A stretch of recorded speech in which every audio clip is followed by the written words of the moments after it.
नमस्कार साथीहरू, म भारतमा बस्छु तर मेरो देश नेपाल हो। नेपाल सानो देश तर सपना ठुला छन्। मेरो गाउँ हरियो खेत, सफा आकाश अनि मुस्कान छरिएका मान्छे, बिहानको घाममा काम गर्ने किसान अनि बेलुकीको चुल्होको बास्ना, त्यो नै मेरो गाउँको कथा हो।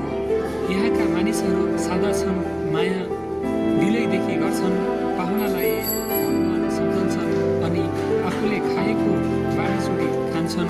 मेरो नेपाल, मेरो गाउँ जहाँ छ म जस्तो छोरा छोरीहरू जन्मन्छन् जसले देशलाई माया गर्छन्।